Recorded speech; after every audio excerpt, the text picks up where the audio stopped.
Hello everyone, welcome back. This is requested. Why Japan surrendered. Apologies, I'm trying to eat healthier, so I'm snacking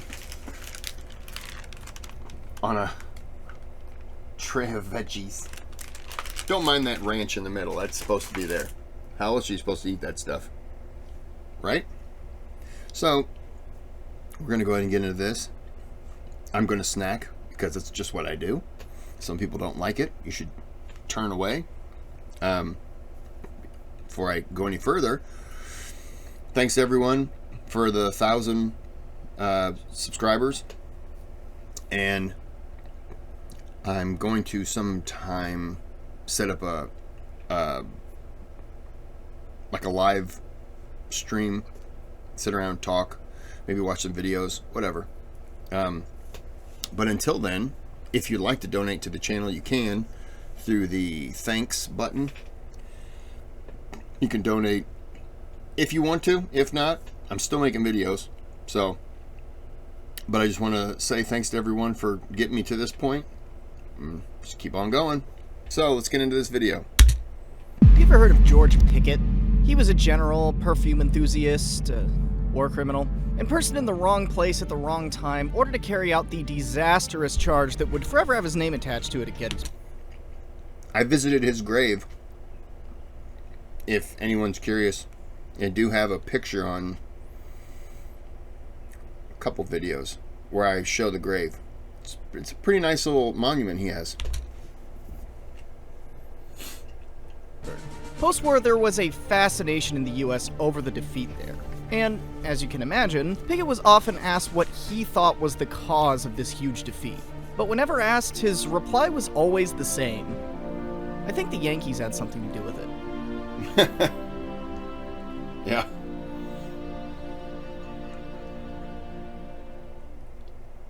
Let's talk about Japan. I just want to say about Pickett. That charge, it wasn't just Picketts Charge for non-Americans out there. Picketts Charge happened during Gettysburg, 3-day battle that kind of cemented the turning point of the Union starting to really take it. It was, I'd say, Robert E. Lee's kind of first real loss. But anyways, it was someone else and Picketts Charge. It's not just, it's always known now as Picketts Charge, but it was actually two names, and I don't even remember the other guy. That's how terrible I am at some things. In case you're interested in the Civil War, even though this wasn't about it, Battle Cry of Freedom, James McPherson, excellent book. Packed with details. If you like that, can really slow it down. If you don't like that, it can really drive you crazy at times. But getting back to Pickett's Charge, Pickett, on that third day, Robert E. Lee gives the command, and he gets into a fight with, well, not really a fight, but he's arguing with Longstreet. Longstreet does not want to do this because Longstreet sees that Robert E. Lee is setting cannons here and cannons here, and he's figuring they're going to part the center, not take away the Union will take away reinforcements to the outside, and now he's sending this charge right up the center that's going to split that Union fishhook, and it's just going to cause chaos, and the Confederates will rally and win. And Longstreet is seeing this as, but that's not what's going to happen. They're reinforcing. They're not attacking. The Union is not firing cannons really from the center. They're not doing that because they're enticing you. They want you to do this. Don't do it. Please don't do it. But he doesn't necessarily, I don't think, say that. He does after the war. I think he's like, oh, I told him not to. Well, okay. But I think he says that after Lee had died. So I'm not saying he's wrong, but you know, Longstreet is the one who has to give the order to Pickett. Pickett's not aware of any of this stuff. Pickett's just like, hey, me and my men are ready. Let's do this. Let's do this. Let's go. Let's go. And Longstreet just can't give the word, but he's just kind of nodding like, yeah, go ahead. It's, your turn. And of course, Pickett lost most of his guys in that charge. Just, unfortunately, in war, people die. Breaking news. And those guys were kind of led off to slaughter. But I don't hold Pickett necessarily accountable for that. This is my defense to Pickett. I don't hold him accountable for that because he didn't know all the things that were going on, and Longstreet didn't. Longstreet couldn't, in that situation, say, I'm against this order. So it's a long way for me to say I don't think Pickett should be held accountable negatively for this charge that he had nothing to do with leading up to it. If Robert E. Lee said, no, don't do that charge at the center, that's stupid. They're waiting for it. They want us to do it. That's why we're not going to do it. And Pickett was like, to hell with that. Charge! Yeah, then I would say, well, Pickett was an idiot and he sacrificed all of his men, but he didn't.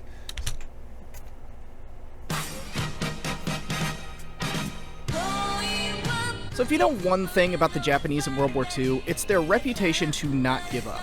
From the individual, to the unit, to the government, holding out and preferring death to giving up. So it's kind of weird they gave up, right? Like, really, you could make an argument Germany held out longer and more in line with the stereotypical Japanese warrior spirit than Japan itself did. Japan even got like a Japan also had those 2 pesky bombs dropped on them. Germany didn't. 100,000+ people wiped out, plus many more that died eventually.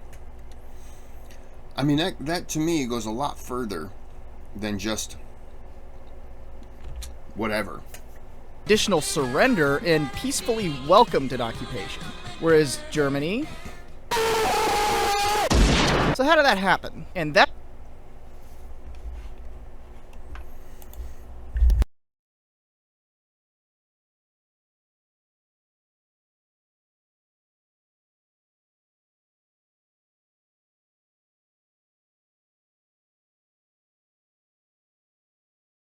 Oh, come on.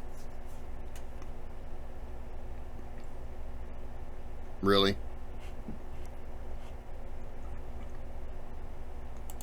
Sorry. My internet is...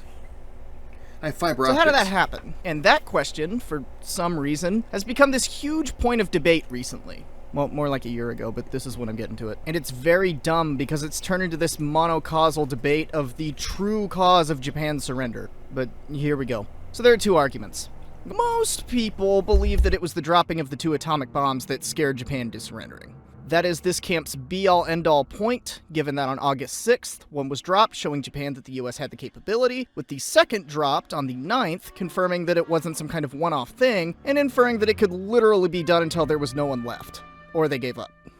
Simple cause and effect. Bomb was finally released exactly at the designated hour, and the explosion occurred as planned.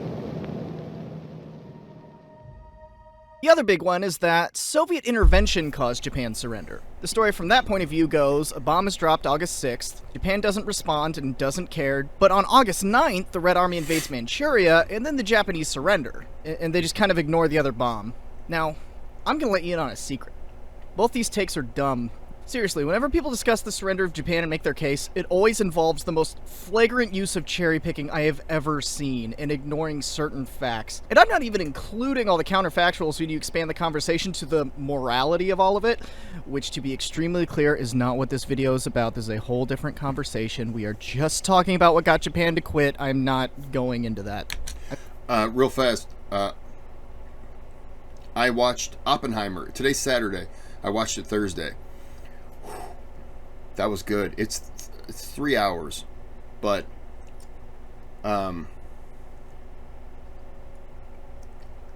it's very fast paced, jumps around a lot, and as I was watching it, you get that feeling of, now that we've made it and we've tested it, and I'm sitting there watching it like, I was actually at one point going, what if it doesn't incinerate the atmosphere? I was having that conversation. It's a good movie. I mean, maybe Sad. one day if you ask nice enough. Now, for all of this to become super clear, all you need is a timeline of events and to work out how they interact with each other, while not leaving any of them out. By mid-1945, everybody in Japan knew how bad the situation was. Absolutely no one held out any hope for what could be called a victory in the traditional sense of the word. There are no Steiner's counterattacks here. This is Japan in 1945. You are going to die. One thing often missed when talking about this was, at this point, that kind of victory wasn't the goal. The goal was really, at this point, just a negotiated peace to avoid utter defeat. And their plan for this was called Ketsugo. The general idea for it was to bleed the Americans until they gave up. Now, this is not far off from what the Japanese had hoped to do pretty much the entire war. They were always realistic about the fact that as long as morale held, they were going to get trounced by the United States. But what began as a hope for an anti-war sentiment after Pearl Harbor was now taking its final form here at the end, with now trying to take as many Americans with them as possible and hope there's some Japan left by the time they give up. And this plan was going to be enacted during the American invasion of Japan they knew was coming. These policies were enacted by a council called the Big Six, made up of 4 Navy, 2 Army, and 1 civilian member, that had to agree unanimously on all decisions for the nation. And they were very, very united in this policy. All of this is to say that Japan wasn't just preparing for an invasion, they were hoping for it. It was the goal. They wanted the Americans to come to them and make Okinawa look like a joke, so that those weak-willed Americans would leave them alone. And Japan, although technically defeated in pretty much all its war aims, would still keep its institutions, government, and not be occupied.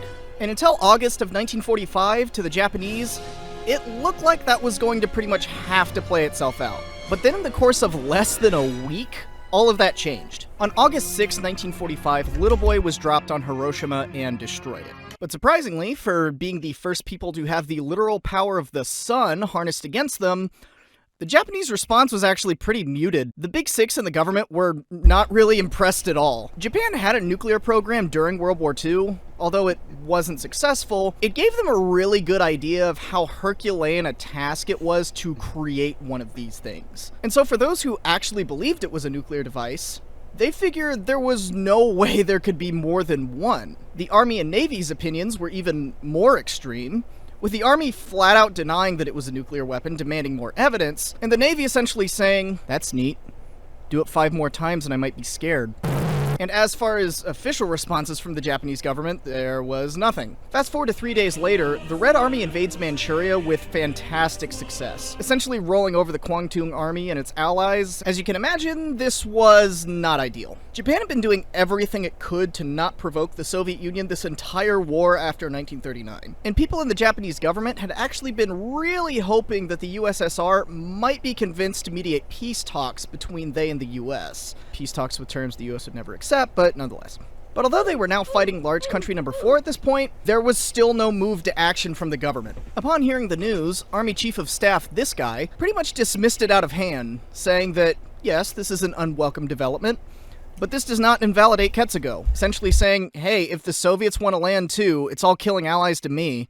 Then, no kidding, about 10 hours after the Soviet invasion begins, another bomb is dropped on Nagasaki, destroying it. But even then still, on the 9th, the Big Six cannot come to a unanimous decision for what to do. It takes until the next day, August 10th, that an imperial conference is called and Hirohito makes the decision to surrender, breaking a 3-3 tie on what to do. Now this is normally where the retelling ends, but this leaves the situation far from sorted, as maybe the government decided to surrender, but what about the army? In fact, this whole war started because the army wasn't listening to the government in 1933.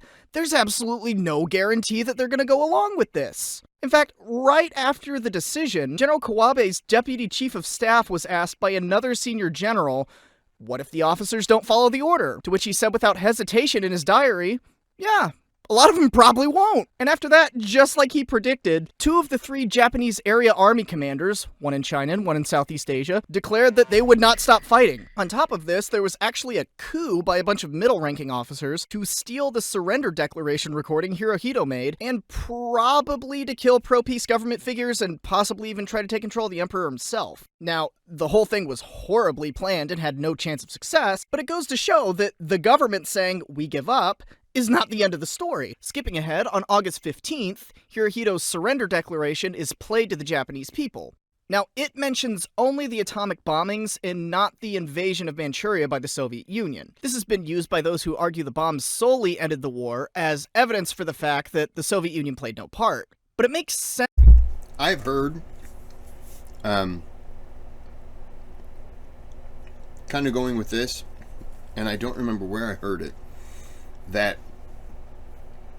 Japan was more concerned with the Soviets because they were hoping they would negotiate, and instead they declared war on them. And from what I understand or I remember, the Soviets had told Japan that we are going to land in Japan, like at the north, and they're going to go south, and they're going to kill every man, woman, and child, going back because they have some history. And that was why Japan surrendered to the US, because clearly the Soviets were not going to negotiate. And the surrender to the US was more of a, look, we're surrendering, can you get them to stop? And so America had to step in and be like, okay, hey, white flag, war's over. And the Soviets were pretty upset because they were looking at just killing all of them in retaliation for the history, going back to the World War I and all that stuff. That's what I've heard. I don't know how true it is, but it's always made sense. Hence why he would only mention this to the Japanese people, who both had a frame of reference for it and were being affected by it. The Soviet invasion of Manchuria would have meant nothing to them, and would not have made any sense as a reason to surrender, being something that was far off on the mainland.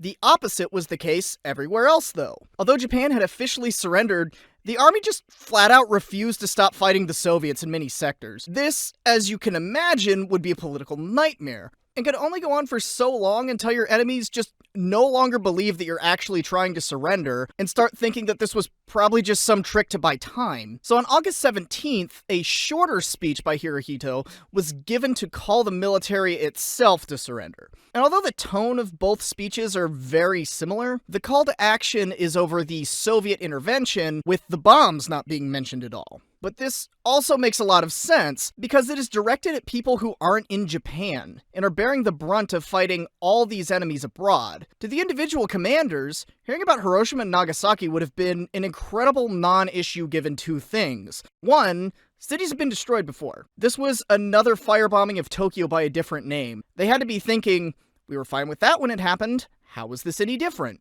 And they also have no concept of what an atomic bomb even is, so the magnitude of the event was just lost on them. And 2, Japan had already decided to fight this thing out till the end and rule over what was left. Since they were doing exactly that in the occupied territories, they 100% expected people to be doing that on the home islands. Mentioning the Soviet invasion implied that they couldn't really bleed the enemy to a stalemate anymore, with a whole nother country arrayed against them. That kind of line of thinking utterly invalidates Ketsugo, and was really the only thing that would convince them to lay down their arms. Basically, at this point, there's so much against us, this stalemate, or this forcing the enemy to give up, just isn't possible anymore. You really see all of this play out post-war in memoirs for both points of view. Generals abroad always say the surrender came from the Soviet intervention. Makes sense, because now Germany's out of it.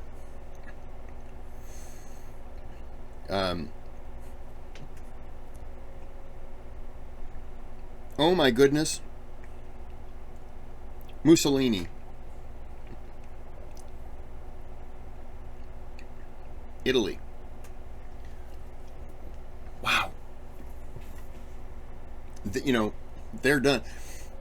the last of those, I don't want to say the axis of evil, but the axis powers. They're the last ones. You got the US, Australia, Canada's still in it. Soviets have joined now going against you. The British. I mean, you now are the target on the dartboard. And right now the Soviets and the Americans are battling you. The British are saying war ain't over. We gotta go. Canada has been working with the US since like Normandy. I know they stormed a beach, but I mean, both sides kind of got along. Australia, always in the mix. If something's going on, if America and England are involved, Australia's there too. So it's, and of course Australia is in, I'll say Japan's backyard, so to speak. So yeah, now you've got all the remaining people are now looking at you. What are we doing? What are you doing? Are we going back to war? Are you going to continue this? Like, what's going on? And yeah, it gets to a point where now you're just like, it's one thing to fight. It's another thing to now have to fight everyone. It's just, yeah. Governmental figures and those on the home islands will say it was the bombs. And that gets to my point. There's no singular reason for Japan's surrender. In the course of 3 days, just 3 days, things went from a terrible situation with basically a national suicide pact to the sky falling, both figuratively and literally, depending on where you were. And even after that, there were still significant holdouts. History is the study of cause and effect, but I think that people often want to make that a lot cleaner than it actually is. No event takes place for a singular reason, especially one as messy as this. So if I had to say why the Japanese surrendered in 1945, I think the Allies had something to do with it. Yeah.